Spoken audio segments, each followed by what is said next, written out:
palabra me da vida, confío en ti, Señor.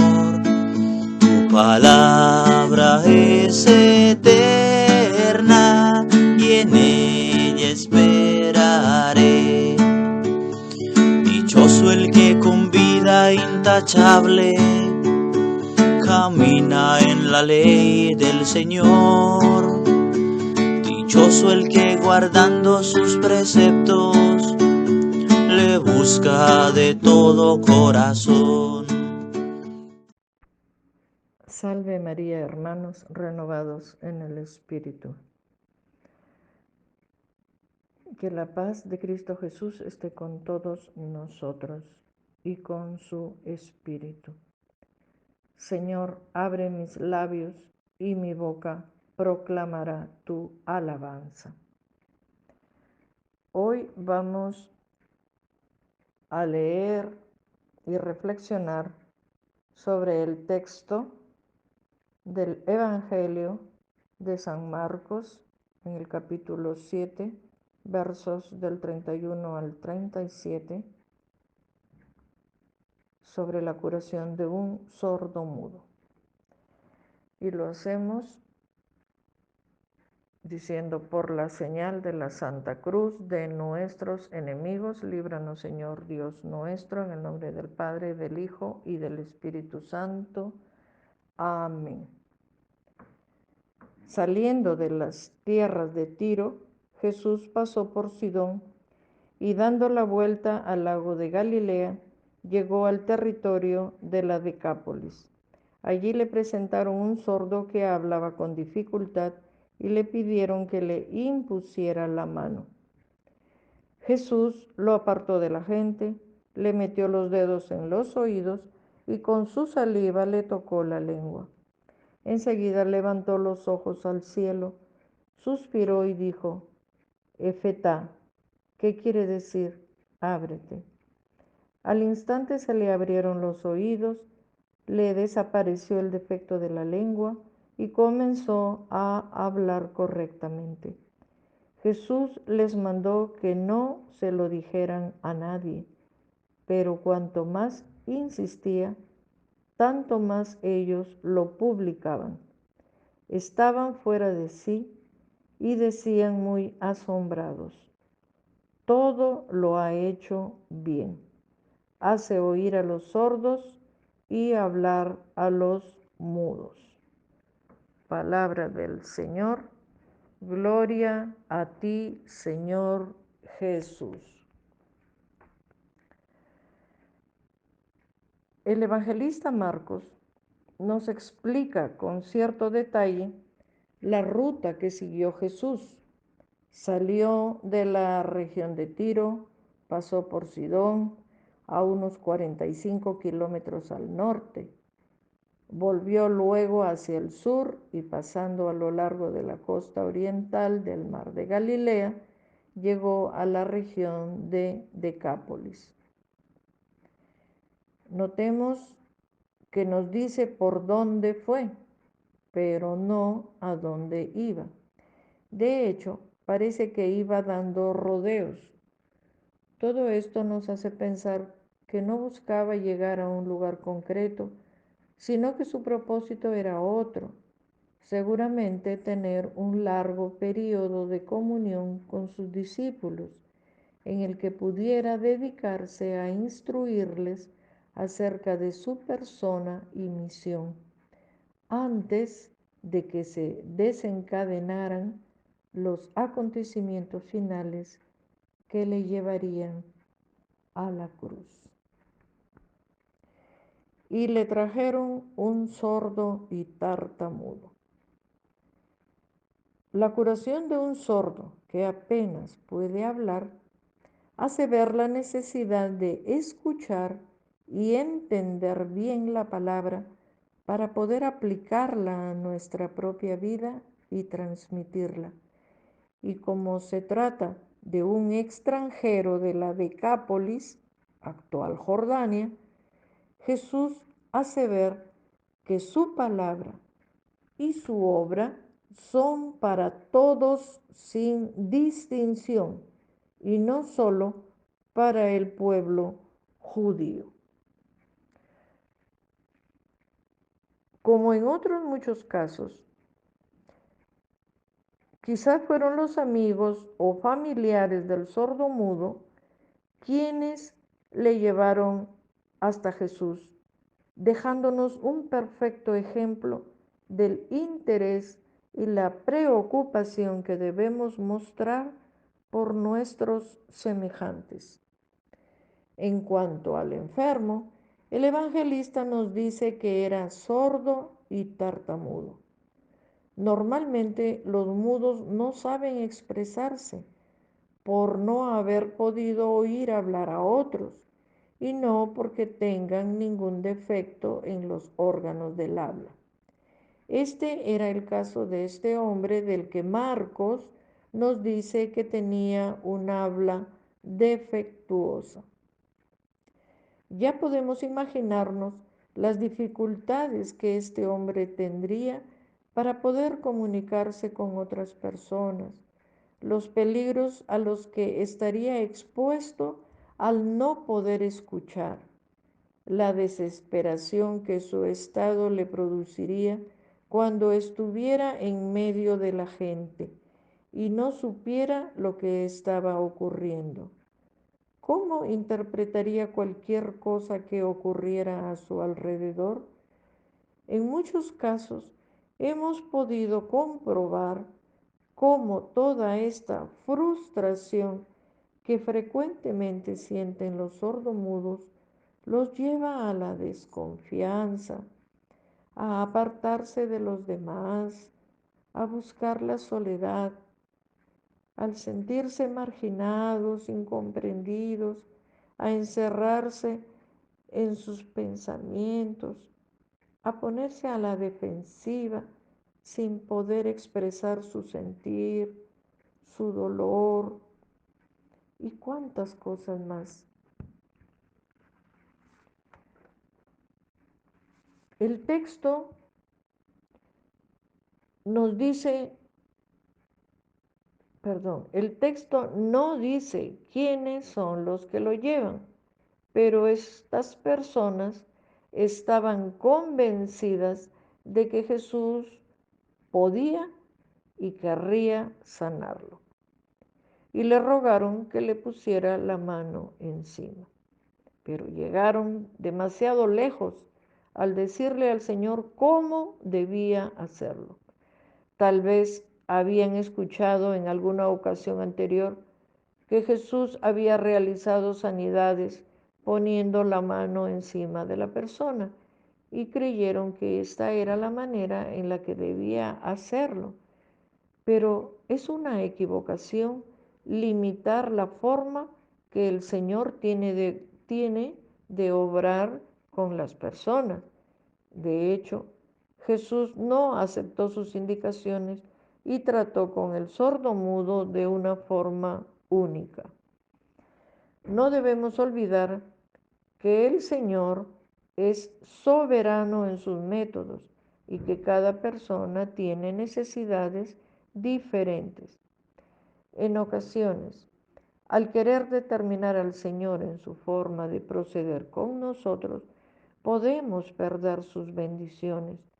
Recordemos como un ejemplo de esto a Naamán el sirio, que se encuentra en el segundo libro de Reyes, en el capítulo 5, versos del 10 al 14, quien por orgullo no quería obedecer o seguir las indicaciones del profeta Eliseo para curarse de la lepra, pero que al final, ah, por los ruegos de sus sirvientes, logró curarse de la lepra solamente por lavarse en las aguas del río Jordán. En realidad, nosotros mismos podemos decir también que el Señor trata con cada uno de formas muy diversas y siempre de una manera muy personal. Por lo tanto, nunca deberíamos decirle al Señor los métodos o el método que Él debe utilizar al contestar nuestras oraciones, estando seguros de que su propio método es siempre el mejor. Y tomándole aparte de la gente. Jesús entonces lo apartó de la gente porque quería evitar ciertas situaciones, sobre todo la euforia y el entusiasmo desbordante de la gente. Jesús conocía muy bien tanto las necesidades físicas del sordomudo como las emocionales. Sabía que este hombre no podía escuchar ni tampoco hablar correctamente y por lo tanto se sentiría muy incómodo siendo el centro de atención en medio de una gran multitud. Así que Jesús decidió apartarse con él lo suficiente como para tratar el problema tranquilamente. En todo esto el Señor manifestó la sensibilidad que le caracterizaba, evitando que el enfermo se sintiera humillado o avergonzado. Al mismo tiempo, al separarlo de las otras personas, Jesús estaba destacando que su sanidad y salvación era un asunto íntimo y personal, ya que la experiencia personal con Jesús hace que la vida cambie y ya nada vuelve a ser igual que antes. Metió los dedos en las orejas de él y escupiendo tocó su lengua. Romanos 10:17 dice, así que la fe es por el oír y el oír por la palabra de Dios.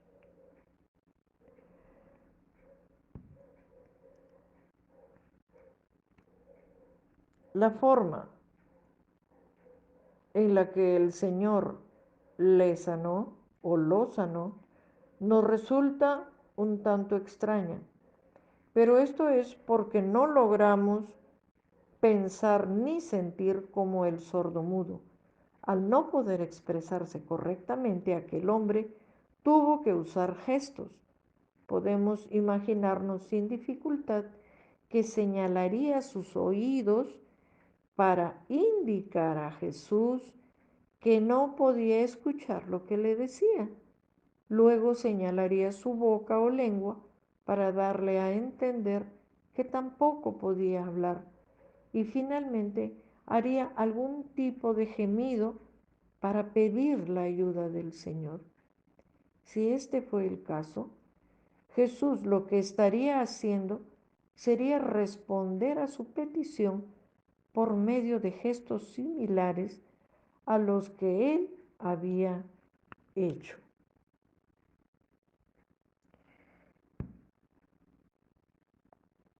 Y levantando los ojos al cielo, gimió. Estos dos detalles también son muy significativos. Primeramente, elevó su mirada al cielo para indicar que la ayuda que el sordomudo necesitaba había de venir de Dios y que Jesús actuaba en unión con él. Y segundo, el Señor gimió, mostrando el profundo dolor que su alma sentía por la carga tan terrible de sufrimientos que los hombres llevan sobre sí a causa del pecado.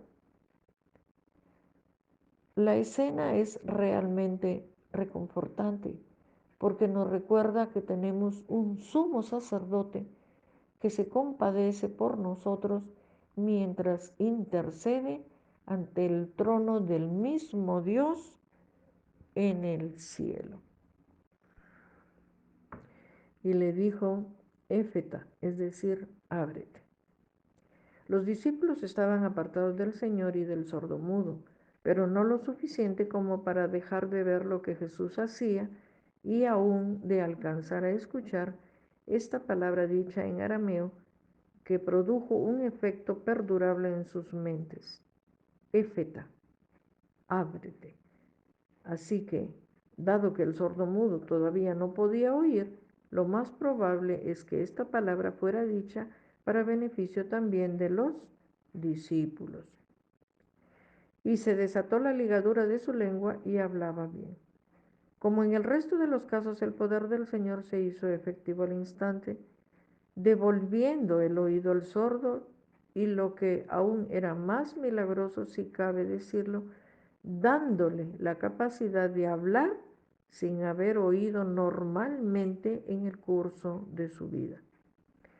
Y les mandó que no lo dijesen a nadie.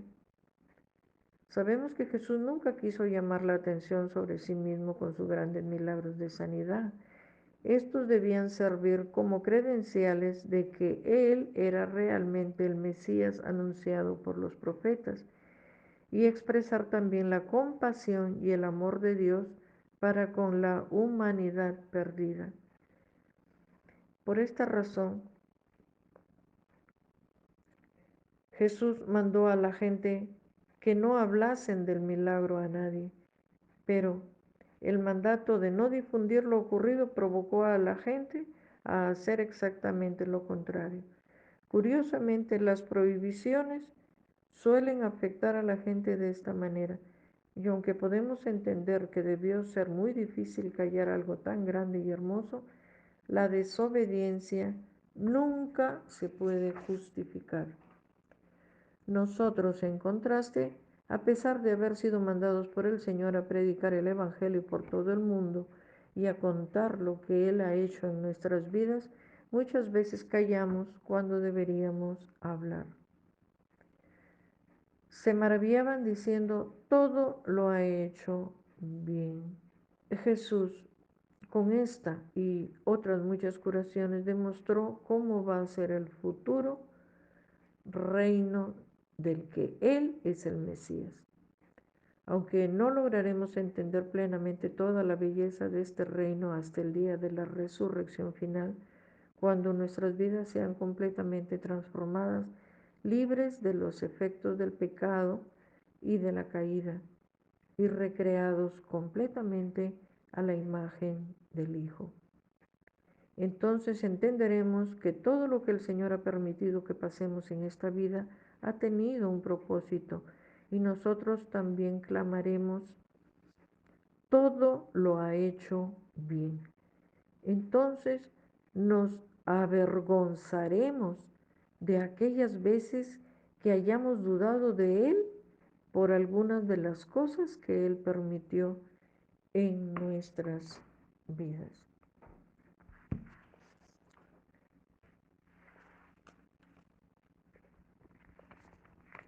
Reflexión final.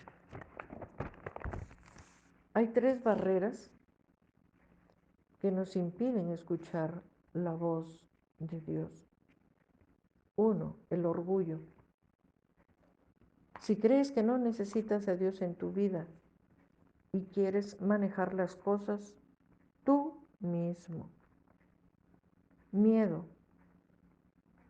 Muchas personas tienen miedo de escuchar a Dios hablar porque hay cambios que necesitarían hacer en su vida si escucharan la guía de Dios. Y finalmente, la amargura. Cuando te aferras al dolor, al resentimiento o al rencor, no podemos escuchar a Dios, porque el corazón está endurecido. Un corazón duro se enfría y te pone a la defensiva, incluso ante el amor de Dios y su propósito para tu vida. Entonces podrás escuchar a Dios con el corazón y la mente abiertos y aceptar humildemente lo que te está diciendo. Por eso nos dice Santiago 1:21, acepten con humildad la palabra que Dios les ha sembrado en el corazón, porque tiene el poder para salvar su alma. Y como reflexión final, este pasaje nos cuestiona a pensar en la manera como oímos las enseñanzas de Jesús y hablamos de ellas. No prestamos atención a los que nos son extraños o piensan de manera diferente, o que por miedo a las consecuencias o porque los problemas nos superan, no abrimos la boca. Sordos que no oyen lo que les cuestiona, lo que les exige cambio o les remueve sus comodidades, y muchos que no comunican las verdades del Evangelio. Dejemos que el Señor, como al sordo mudo, se nos muestre cercano y compasivo, que nos lleve aparte, que nos confronte en nuestra manera de pensar, que dejemos de defendernos y de poner barreras a nuestro alrededor. Él nos abrirá los oídos y nos soltará la lengua, y de esa manera nos dispongamos a la gracia del Espíritu Santo como en Pentecostés, cuando todos oían y entendían en sus propias lenguas, según Hechos de los Apóstoles, capítulo 2, verso 11. Que este compartir y reflexión de la palabra del Señor sea para su mayor gloria y esplendor. Salve María, hermanos, que Dios los bendiga.